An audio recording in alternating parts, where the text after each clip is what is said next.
سلامونه دوستانو، سړي مسئ.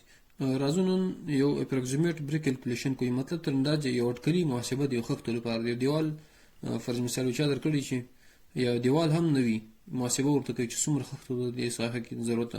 سپوز داسې یو دیوال چا څوک درته وایي چې 5 متره اوږدوالی لري او 3 متره جګوالی لري، دا د دې لپاره خښتو محاسبه راته وکړه. ډېره اسانه طریقه ده، شارټکټ طریقه ده. نورو محاسباتو نه تېرېږه، دا اسانه لاره ده زه درته کوم. نو تاسو به څنګه کوئ؟ ګورئ، والیم به تاسو خښتې او والیم به درته معلوم وي. بعضې خښتې مختلف سایزونه لري. دا 9 سانتۍ ده، دا 19 سانتۍ ده، او هایټ او ویټ یې دواړه 9 سانتۍ ده، او لینت د خښتې 19 سانتۍ ده. نو د دې والیم چې موږ پیدا کړو 0.00153 متره مکعب راغی. دا په یاد ولرئ. دا که دم په یاد هم نه وي، په ساحه کې چې کومه یو خښته راواخلئ یا یو ډایمنشن د خښتې له چا نه وغواړئ، نو یا ګوګل ته ورکړئ، هغه درته درکوي. نو ډایرکټ هماغلته تاسو د خښتې والیم درته معلوم وي، داسې به والیم پیدا کړئ. بیا د 1 متر مکعب لپاره څومره خښتو ضرورت ده، دا به تاسو د یاد ځان سره په یاد باندې ولرئ چې ما محاسبه کړې دي. تاسو ته ښیم. ګوره، دغه کوم یو متر مکعب دیوال ده، یعنې 19 سانتۍ د خښتې اوږدوالی ده، 1 متر جګوالی د دیوال، او 1 متر دې خواته 1 متر جګوالی فرض دلته هم راغلی، 2 ځای راغلی.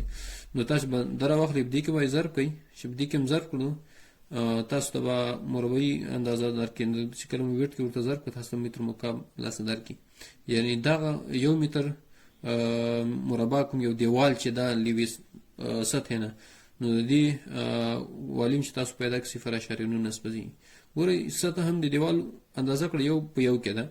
نو ویټ خو واضح معلوم نه دی، خښتې اوږدوالی په دې کې به ضرب کړئ، هغه مختلف هغه تاسو درکوي. خو تاسو په یاد دا ولرئ 0.19 د 1 متر مکعب دیوال لپاره د 100 دلته ما محاسبه کړي دي د 1 متر دیوال لپاره. نو بریک فار 1 میټر کیوب لپاره ګوره 140.13 راغی. خو دا تاسو 125 په نظر کې ځان سره ولرئ.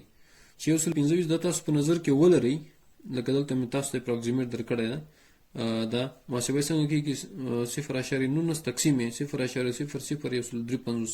ګوره 12.13 راغی. خو دا تاسو 125 په نظر کې ونیسئ. اوس ګورئ، اپروکسیمیټ طریقه چې تاسو ته ما وویلې چې تاسو به یې چاته محاسبه کوئ، هغه طریقه او کوم ایگزیکټ طریقه چې د دواړه ګورئ ساده طریقې دي. د دیوال د سطحې اندازه به معلومه کړئ. فرض مثال یو دیوال د 5 متر اوږدوالی لري، په هایټ کې به ورته ضرب کړئ، سطحې مربع اندازه به یې پیدا شي درته. دا چې پیدا شو د خښتو اندازه به درته معلومه وي چې څو په 1 متر کې څو خښتې دي.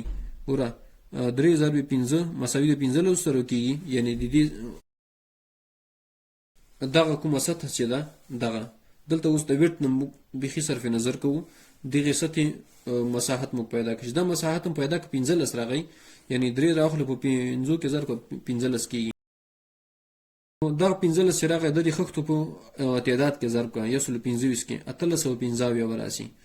چې کله موږ ایگزیکټ او دقیقه طریقه باندې سره محاسبه کوو، هغلته به راواخلي د دې کوم یو دیوال چې دا د پاس دیوال د دې حجم چې موږ راواخلو 15 ضرب 0.19 کې موږ ضرب کړو، د دې 2.15 راځي. چې 2.15 راغی، دا به راواخلي هغه د یوې خښتې په والیم باندې به تقسیم کې 0.000153 باندې به تقسیم کې 1,802 خښتې راځي. یعنې له دې هغه ضایعات چې بیخي ورته په نظر کې وو، دلته به ضایعات په نظر کې 5% نیسي. دلته بیخي ضایعات په نظر کې ورته نیسم.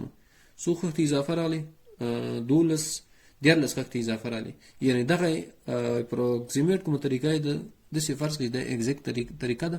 یو اټکلي محاسبه یو چاته ورباندې کوی سي من حیث یو انجینر د تاسو یعنې ساحه کې د سرلوړۍ لپاره ستاسو لپاره دا ارقام یاد وساتئ. چې څوک پوښتنه درنو کې ډایرکټ تاسو ورته موبایل راوباسئ، کالکولیټر ډایرکټ ورته محاسبه وکړي چې دومره خښتې خوري.